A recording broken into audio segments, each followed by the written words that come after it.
very excited. This gentleman I tried to get last year. He came, we were doing some reviews of trying to figure out who we could bring in, and I reached out to a couple colleagues, and one of the first names that came out was, you got to get Reid. I was like, okay, that's great. And the person that told me works with Ambar, and they said they saw him speak locally and off the charts, and I was right on it. I think the minute I hung up from that phone call, I called Roy's contact, and it sounded like a great fit. We knew it would be a great fit. Unfortunately, he was already booked.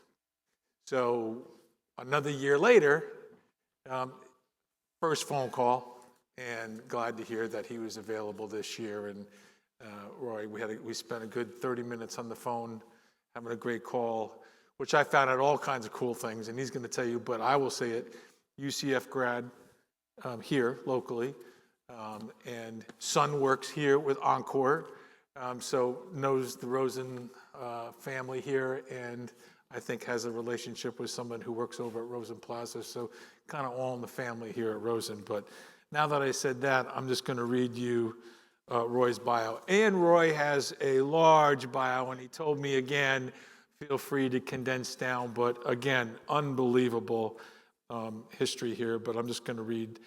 Many consider Roy a living miracle.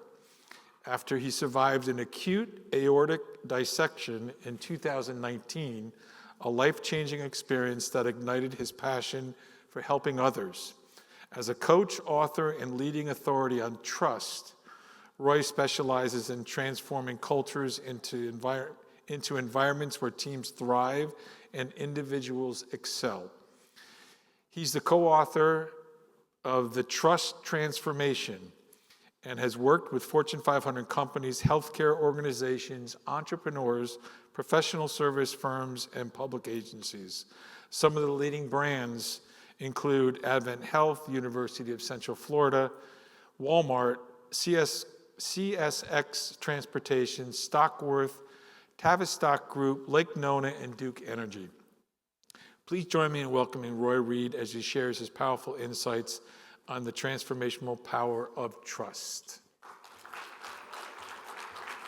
Thank you so much. Thank you. Appreciate it.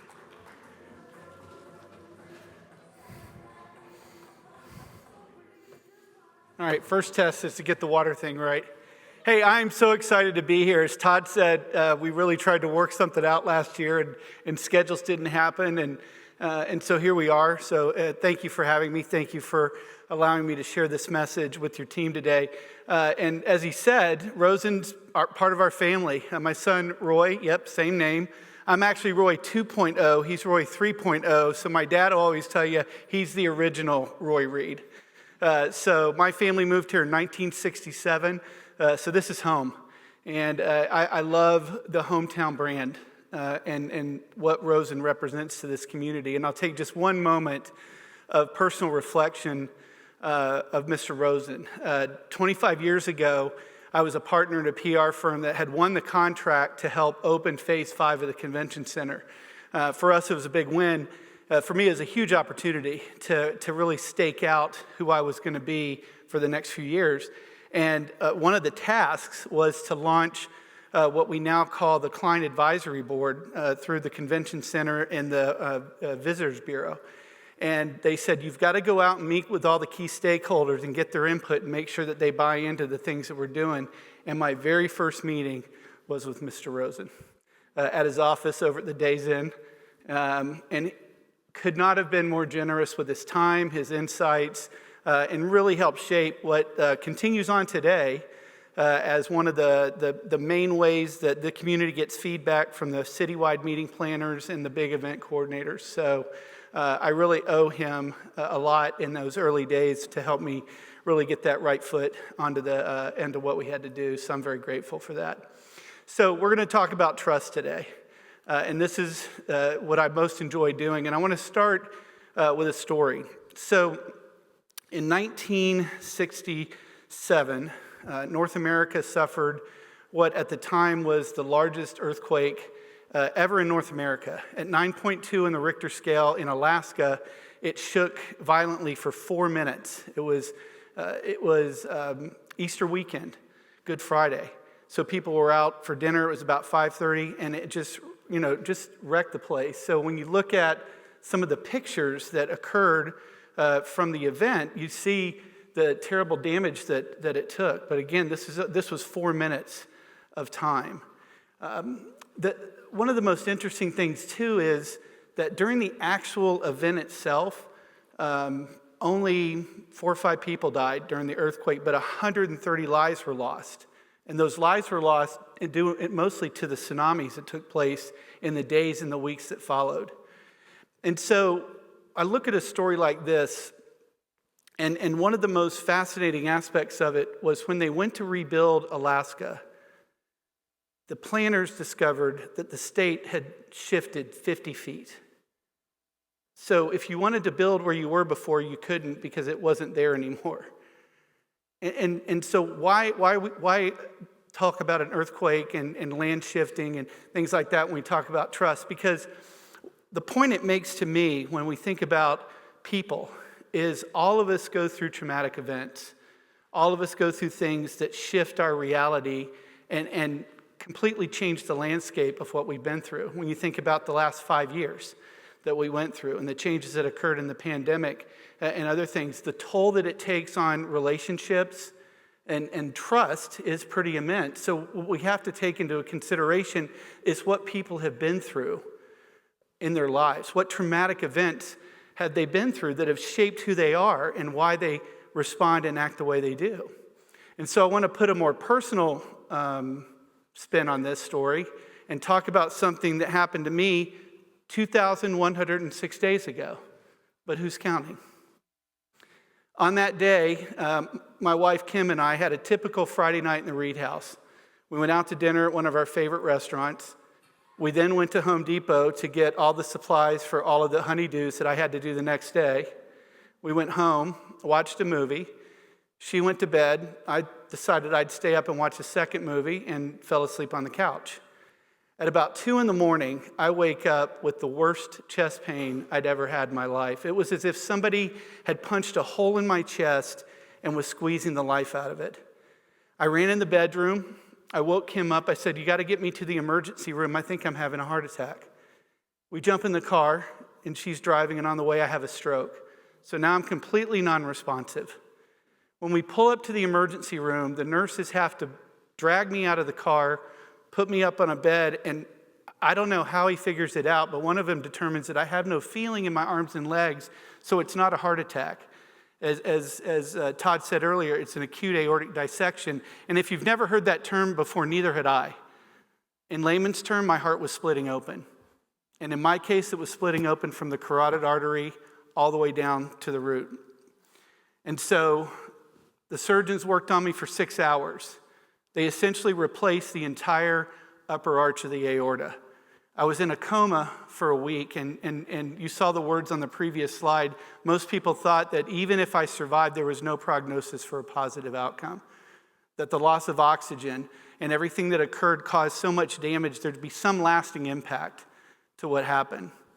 And so after 7 days, they woke me up, and I had all my faculties. I could start my recovery, but my life had been moved 50 feet. I was not the same as I was before when I woke up. And what had been damaged for me was a lot of trust in myself. So to give you an idea, this is the diagram the surgeon drew to show what happened. And so all that shaded area is now synthetic material. So I tell people my story is one of mission, medicine, and miracles. The mission that everyone was sold out to, the access to care that I got, and a lot of miraculous intervention that we could talk about for days. But for the point here, the struggle that I had ahead of me was recovery. And the biggest thing that I had to learn to do was trust myself again. To find the trust in myself, to do the things that I needed to do, not just to survive and get through it, but to get my life back where it needed to be. And so over that 6 months out of work and everything else, you redefine what's most important. This is my why. This is my family. I mentioned my wife, Kim, earlier, and we have 4 children, Roy, who is standing in the back, and then my other sons, Ben and Sam, and then my youngest daughter, Faith. And through that time, through that relationship, I also had to rebuild trust with them. When you face your mortality and you go through something traumatic like that, you start to realize where you've fallen short in your personal life as well.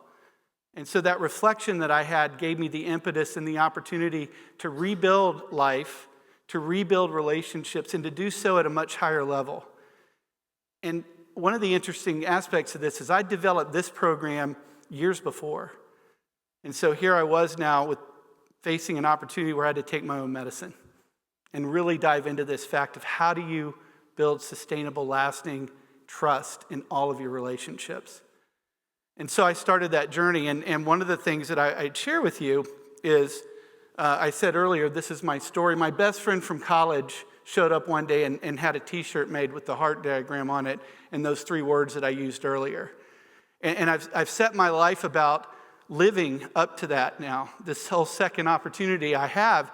And so one of the things that trust gives us when we lean into it is resilience, that ability to bounce back and to do the things that we need to do. It's through the relationships that we first have with ourselves and then with others in sort of a concentric set of circles. Those who are closest to us help us down that road and to get through the difficult times and the things that we do.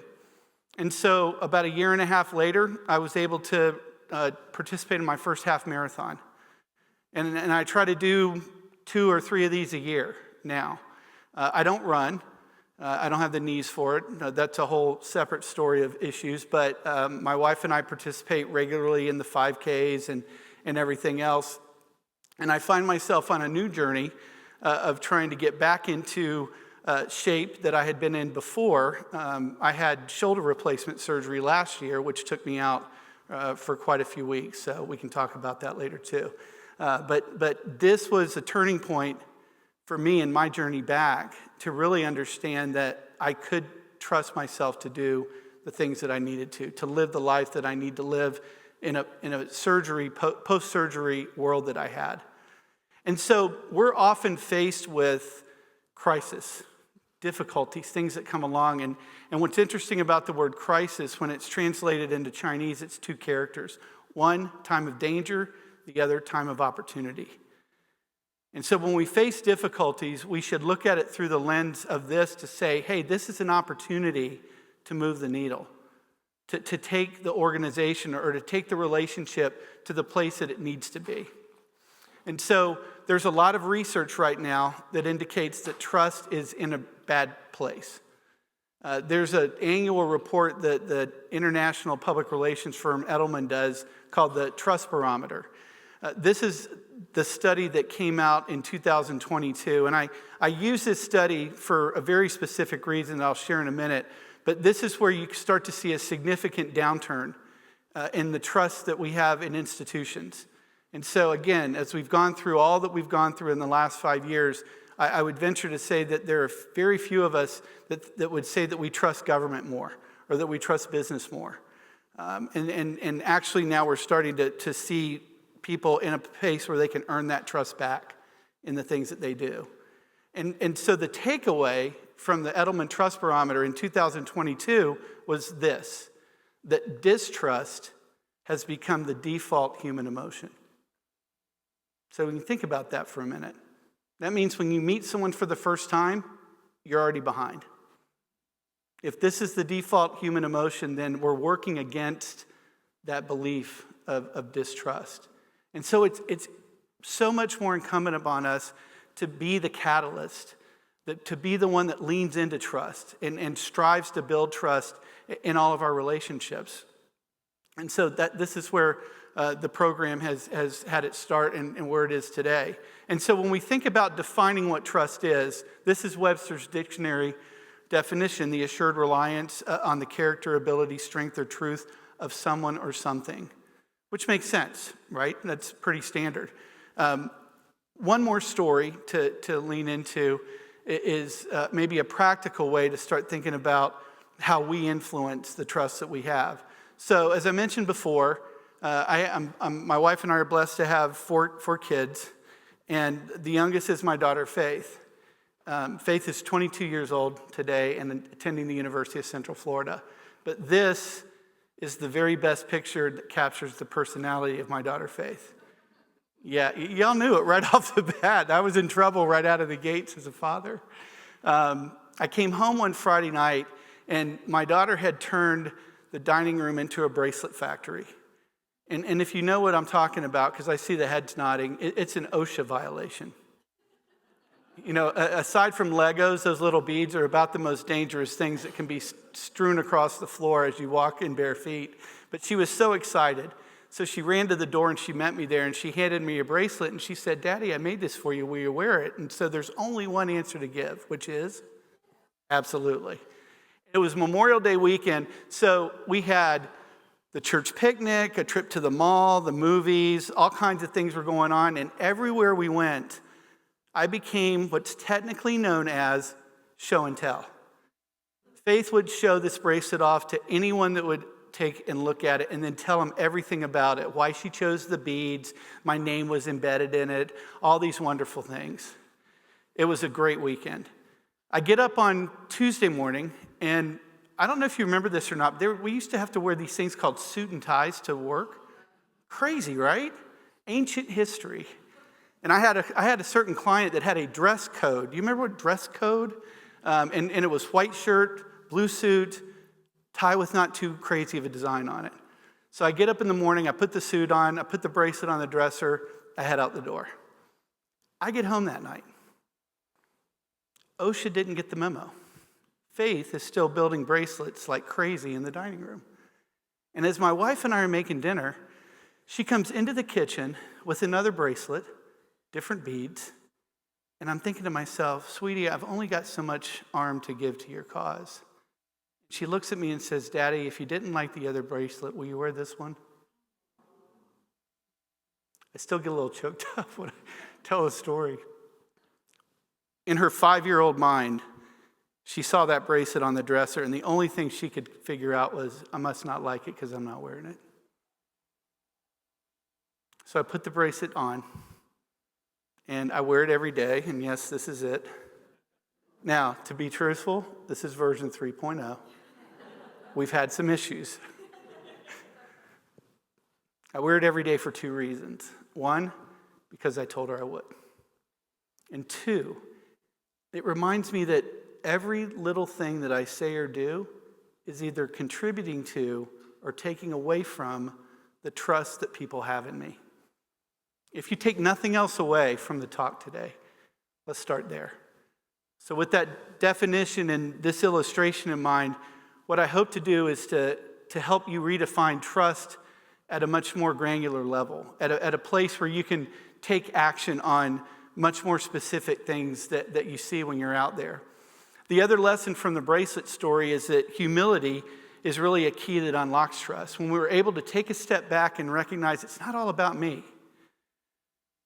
and lean into the relationship and think about, again, what that person's been through, what their perspective is, all of those other things. You know, if I'd taken into consideration how Faith might feel if she saw that bracelet, I would have kept it on.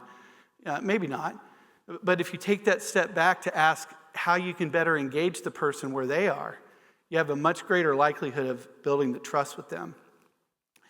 The other thing that's important, and this is one of the guiding principles that we talk about in the program, is that we're made for relationships. No great thing is accomplished in a vacuum by an individual. It's always with a team. There may be somebody out front who's responsible for leading the team, but it's really all the people involved that help get it over the finish line. You're a good example of that. You're relying on each other to do certain things to make sure that everything that you promise is delivered.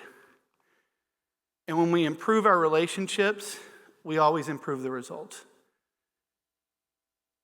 And that's where the cornerstone of trust comes into play. And so how does that transform? How does that show up in a practical sense? And so this is an eye test. So I'll read what's on here, but there are real benefits from trust. So there are conditions that occur when trust exists in a relationship that both yield personal and professional benefits. So number one, when there's strong character, we have peace of mind. If I know you're a person of integrity, I trust that you're going to do, I don't worry about what's there. But the cultural or work benefit is it reduces risk. And risk has a cost to it in business, in the things that we do. Second, there's consistency in a relationship where there's high trust, and that gives us a sense of faith and assurance that things are going to happen. And when that exists, then things work easier. There's greater efficiency in what you do together. And efficiency has a cost, or actually a dollar benefit to it. There's greater loyalty in a trusting relationship. Loyalty means that somebody is in a position then that they advocate for you. They're not just a satisfied customer, but they want to talk about you in a positive way. And when you have advocacy, particularly in an employee relationship, then you have greater retention. And we all know that turnover has a big cost to it. And so trust also exists. You get benefit of the doubt. As somebody who's done a lot of crisis communications in my life, those are my 4 favorite words. Because when something goes wrong and they believe in you, and you get the benefit of the doubt, they have hope. And when people have hope, the cost of recovery is far less, both on the reputation side and the operation side. And then lastly, people with high trust have confidence in the things that are happening and in you. And they feel safe when that is. Safety may be the highest real attribute of a trusting relationship. And that also lends itself to brand preference. When you feel safe buying something, you buy it over and over and over again. And so trust isn't just a soft topic. It has real financial, business implications to it, in addition to the other benefits that come with it. And so where we like to start is to talk about the relationships themselves. And when we put the program together, we wanted to really sort of benchmark against what kind of relationships are we going to have, to give an idea against where we can measure where we stand in those relationships. And so as we look at it, and the numbers aren't scientific, but they're common sense. So when we think about low trust versus high trust relationships, at the highest level are our advocates. This is the person who will drop anything and be by your side anytime you need it. And likely they know something's wrong before you do. That's how dialed in they are. Next to the advocate is the ally, who has a tendency or is inclined to support you in the things that you do. The largest group of it is what we call the agnostics, people that you've not yet met, people that you need to start a relationship with or begin that process with. And then lastly, and we all have them, there's adversaries. This is the person that just seems to always be at odds with us and challenging us. Now, I want you to not look through this as a good or bad thing, but as a condition. Because you can have an adversary, and it's not necessarily bad, so you think about your competitors. They're not bad, but they're certainly not people that you're going to hand over the company secrets to. You can't trust them at the same level. And so when we think about all the different types of relationships, what do we need to do to pour into a relationship to say move them from agnostic to ally or from ally to advocate? And so we'll talk about what the tools are and what the different ideas are that define trust at a level where we can actually move people up in the areas that we want them to be in those relationships. So if I asked you to take a minute and just write down the 1 or 2 names of the people that you trust the most, I'm going to ask you to take a pen and write down the names of the 1 or 2 people that you trust the most. This is the interactive part. I should have pointed that out ahead of time. And then next to each of the names, I want you to write down 1 or 2 words that describe why you trust them the most. And I'll give you a minute to do that.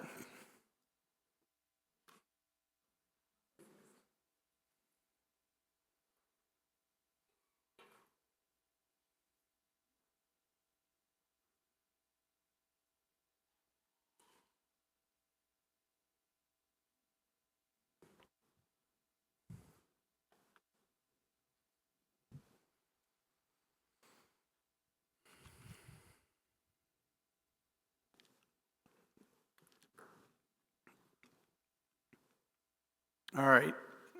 Here's the true interactive part. I'm not interested in the names.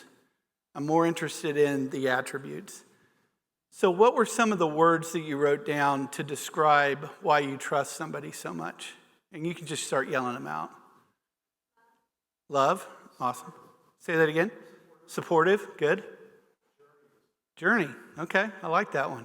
That may be new to the list, very good. Honesty, good, yep.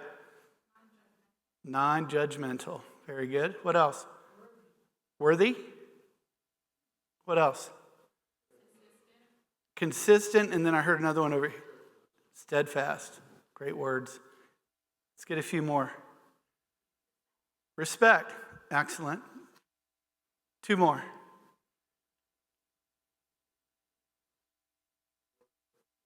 Did I hear loyal? Good. Last one more.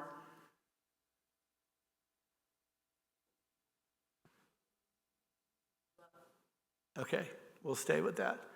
So when you think about all the words that you just said, the graphic that's up on the slide right now is to illustrate that all of those words fall into one of two categories. It's either an emotional word or an experiential word. So when we have trust with people, there's oftentimes an emotional connection that's made with that person. So there may be people in our life that we have a high emotional connection for the trust that we have. People like family members, dear friends, things of that nature. However, it's over time where that trust is grown through the experience that we have with them as well. And so while the words may fall into the two categories, it's the combination of both that leads to this belief or perception that we call trust. And so one of the other things that I want you to think about is how are you pouring into your relationships at both the emotion and the experiential level. So you can't just deliver on the job, you got to deliver on the job and the relationship to build the kind of trust that becomes sustainable over time and through difficult times. And so as we look at that, as we look at these two ideas of emotion and experience, what we were able to break out from there are really the four attributes of transformative trust. And so at the intersection of those two ideas is the concept of being trustworthy. And when I talked earlier about having to trust myself, that's really what trustworthiness is. It's the ability to live at an area of an integrity in our lives where we can trust ourselves first. We're now worthy of other people's trust. Up the emotional plane of transformational trust is the idea of being authentic, having a real, engaging relationship. And then along the experiential line is the idea or the attribute of dependability. And we'll break these down into smaller pieces to take a look at as well. But the outlier in the upper right-hand corner is really the gift of trust. So when those other three things are present, we're given influence. And everybody in the room has that in their relationships. And at some point in time, everyone in the room is a leader. And leaders are judged by how they use that influence to either pour into the people around them, support the people around them, and pour into the mission of the organization.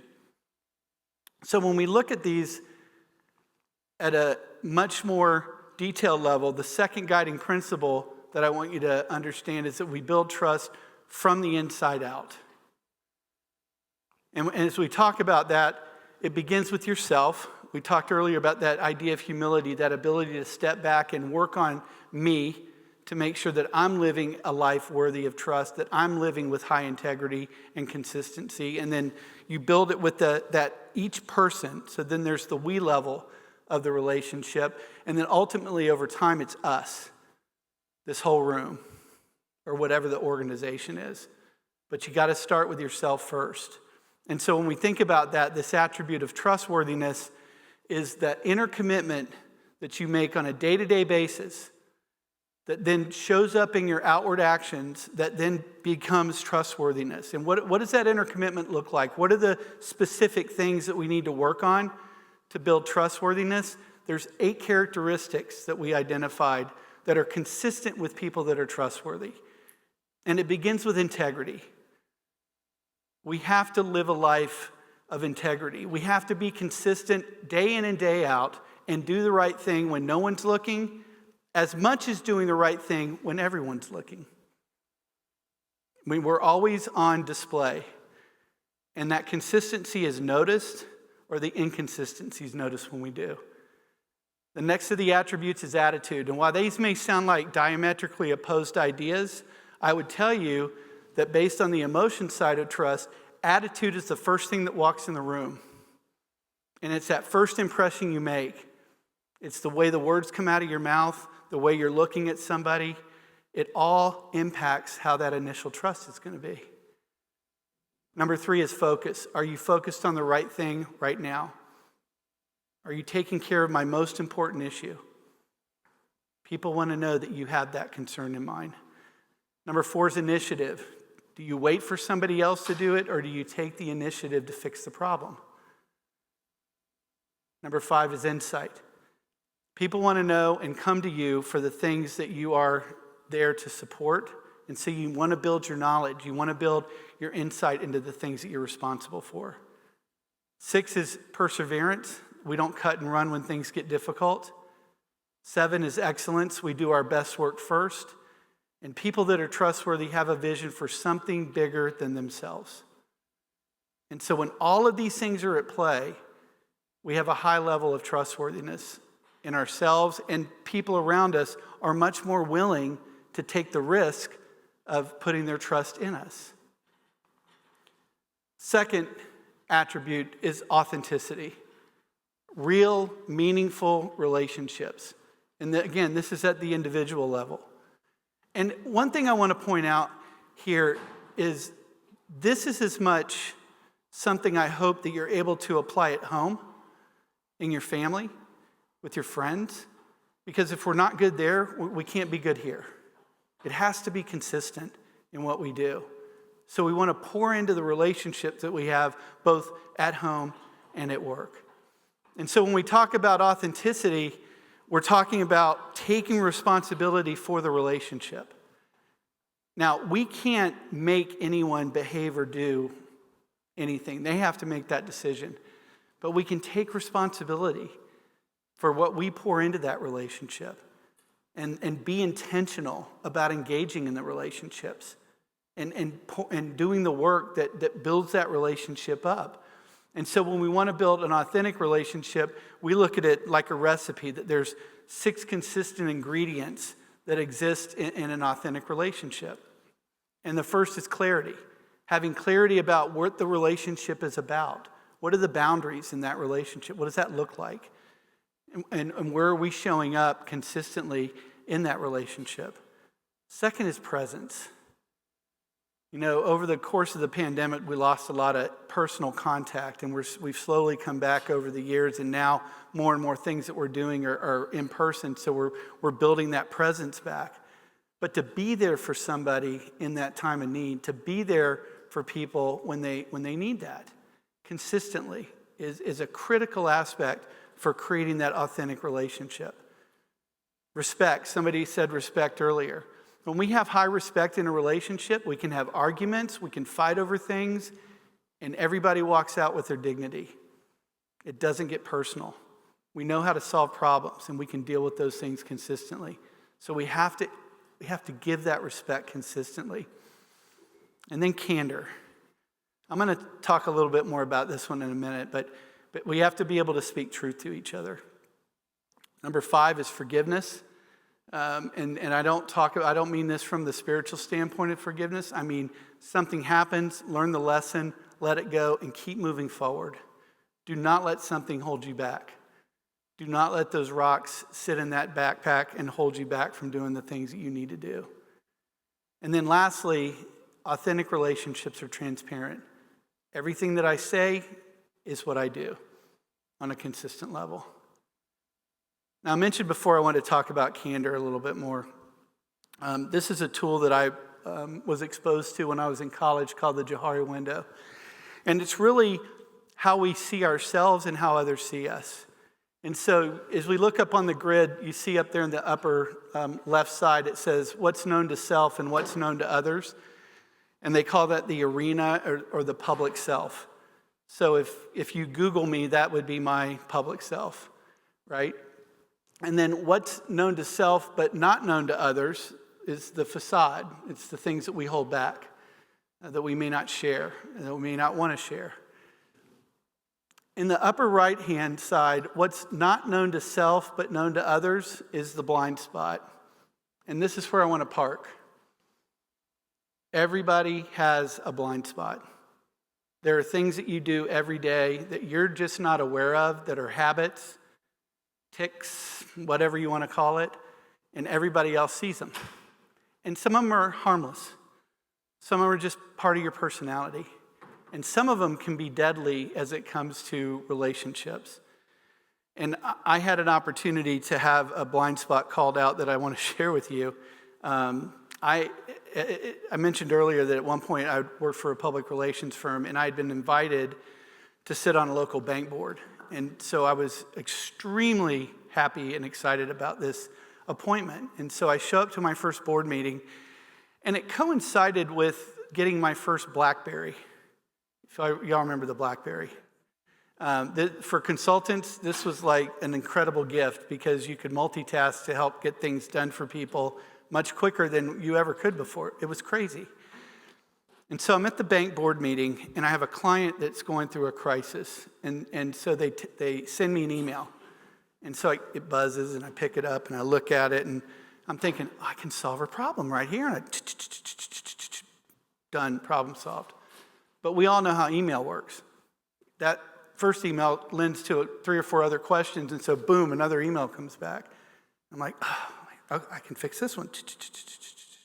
Well, pretty soon, I'm locked into what they used to call the BlackBerry prayer. My head's bowed, and I'm all focused down here. I get back to my office, and one of my employees, someone who works for me, comes in my office, and she says, "Hey, how was the board meeting?" I said, "It was great." She goes, "How do you know?" And I'm like, "What?" She said, "Yeah, I got a call from somebody at the meeting. They said you were there for about 5 minutes and then checked out, completely wrapped up in something on your BlackBerry." And I was mortified. And I had a choice there. Get out of my office, leave me alone, I'll do which is the wrong answer. Or, thank you for pointing out my blind spot, and now I have an opportunity to fix it. So I sat down and I called every member of that board, and I apologized for what I did. And that's the warm, fuzzy ending of the story, that, somebody had the courage to come up and tell me, you screwed up. But the financial end of the story is that about 1.5 years later, one of the CEOs on that board who ran a hospital in town called me up and said, "I need you to come help me out of a problem," hired me over the phone, didn't have to compete for the work or anything. And then that contract ended to be hundreds of thousands of dollars to our firm over the next couple of years. And what I know to be true is that if his only impression of me had been that first impression, and I wasn't afforded the opportunity to fix that, he would have never called me.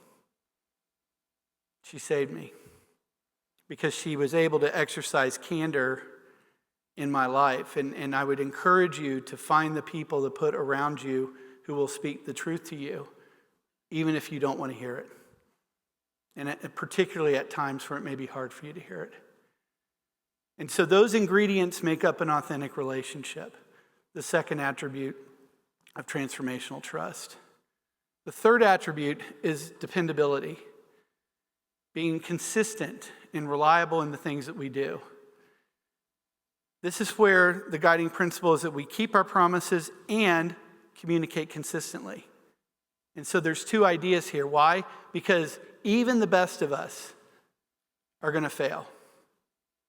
Even the best of us are going to miss a deadline. Something's going to go wrong. Something's not going to deliver on time.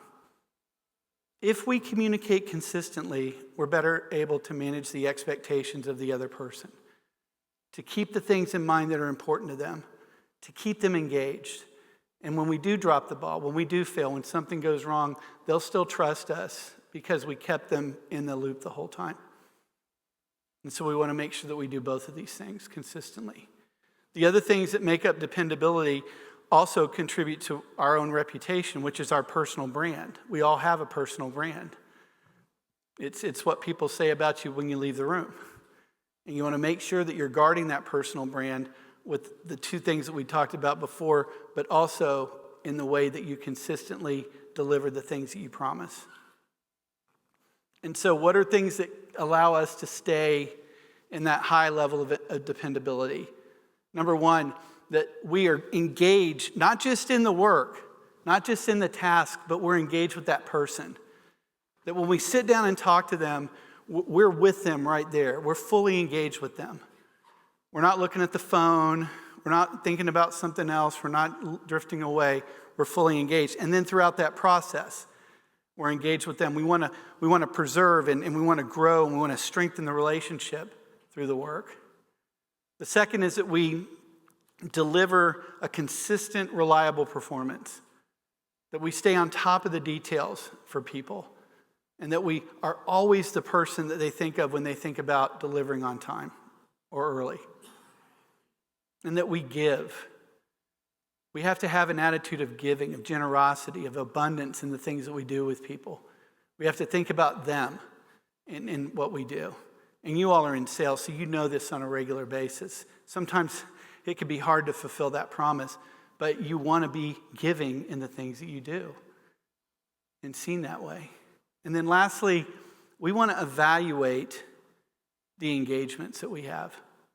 We want to evaluate every situation that we come out of and ask ourselves, how could I have done better? How could it have been a better experience? How could I have given more in this situation that would lend itself to a better relationship, that would lend itself to a better outcome, that will assure that we're in the position that we want to be with this person going forward? And the last of the four attributes is influence. As I mentioned before, this is the gift of trust. This is the thing that we have when people feel like we're trustworthy, when people feel like we're authentic, and when they know that we're dependable. And so what do we do with this? How are we making a difference with the influence that people give us? And it's the leadership differential. Leadership's about influence and the things that we do. And so this guiding principle is that we want to be a good steward of that trust that people give us. That when they give us this precious gift, we don't squander it, we don't waste it, we don't break it, and we do the things that we have talked about that we need to do. And so what do people of influence do? They also ask the question, who deserves my trust? Who am I surrounding myself with? What influences do I have in my life that are challenging me to be better, that are helping me grow, that are helping me become a better person in the things that I do? And we use that influence to help others. And so when we think about what are the 5 critical steps in cultivating that influence and growing that influence, number 1 is choice. We choose to be engaged. We choose trust first. We choose to be in the relationship and foster and cultivate that relationship. Second is that we make a commitment to things. We make a personal commitment or even a public commitment. We hold ourselves accountable to the outcome of what we set out to do. And when we make a public commitment, it influences other people. So you'll see on the agenda, I have all these letters after my name. The first 3 are APR. That's the accreditation for my profession. I was inspired to sit for my accreditation test because the president of our local Public Relations Association stood up at a lunch one day and said to the entire room of 200 people, I'm sitting for my accreditation this year. I would invite you to join me. Now that doesn't sound all that dramatic, except for the fact that it's a confidential process. Nobody knows that you're going through it. But Holly took the risk of standing in front of a group, making that public commitment, holding herself accountable to do it, but then challenging all of us to do it. When we make that kind of public commitment, we not only move ourselves to a better place, we move the group, the team, the organization to a better place. And so people of influence make those commitments. They also confront the good, the bad, and the ugly. In his book, Good to Great, Jim Collins talks about confronting the brutal facts. Are you able to do that? Are you able to challenge the things that need to be challenged within yourself, within the organization? Because then you can solve the bigger problems when you confront the brutal facts. People of influence also seek the competence of people who can do something better than they can. They surround themselves with much smarter people, which is really easy for me. But it's a challenge sometimes because we might feel threatened. But if you seek the talent that's better than yourself to do the jobs that need to get done, it raises the tide for everybody.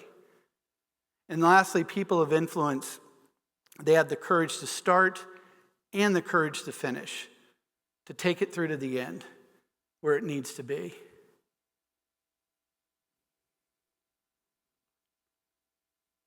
So I want you to take action with the things we've talked about today. I want to give you a challenge to do something that might not necessarily be comfortable in some cases. But as you look up here on the grid, I want you to think about 3 people in your life.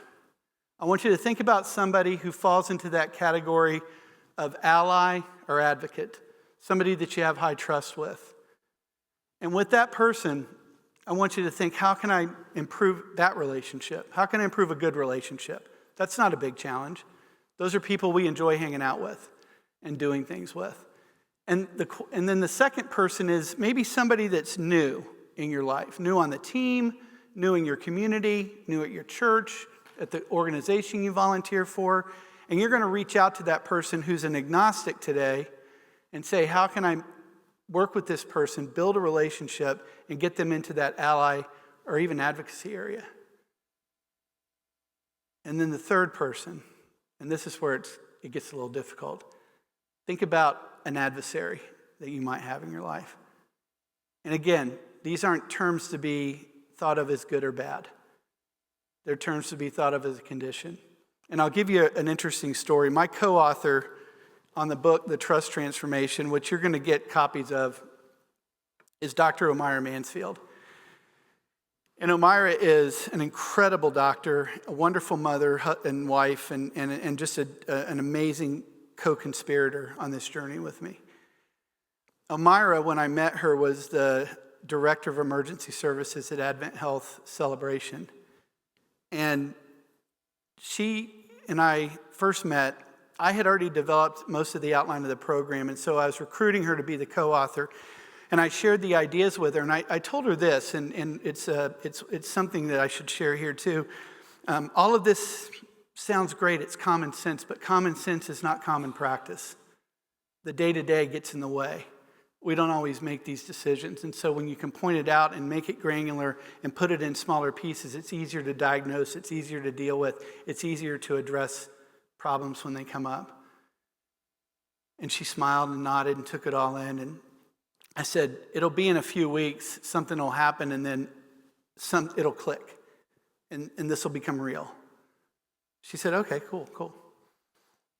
So a few weeks later, I'm sitting at my desk, and I get a text message from Omira. It says, I get it now. And so I called her up, and I said, what happened? So she tells me the story that at Celebration, there was another leader who was on another one of the teams, and every time they were in a meeting, there was an argument. Every time. Something would come up, and they would just end up butting heads on something. And so it was after she and I had our meeting, they're in a meeting, this starts to happen, and all of a sudden, Omira says that the words, I don't trust her, went rushing through her brain. And she said, Roy, it was the words that came back at me that were convicting. Why doesn't she trust me? And what am I going to do about it? And so she went to her and said,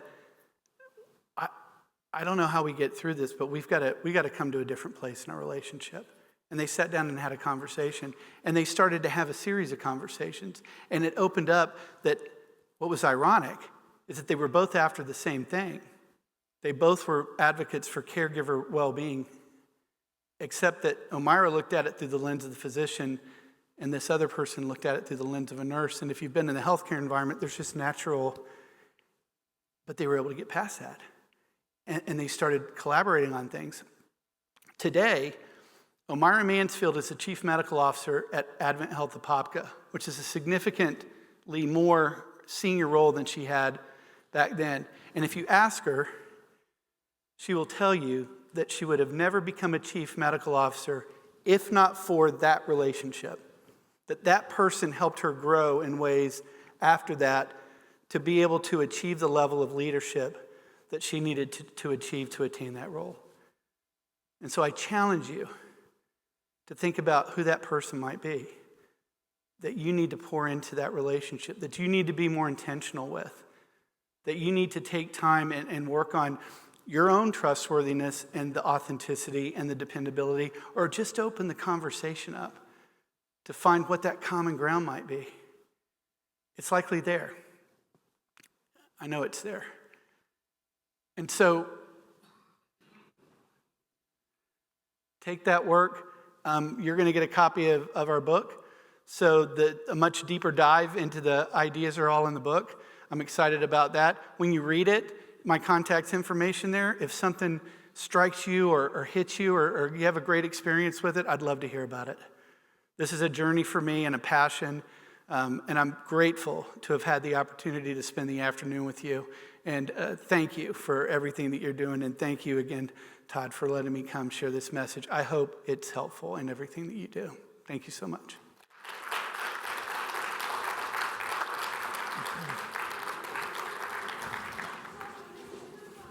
Thanks, Roy.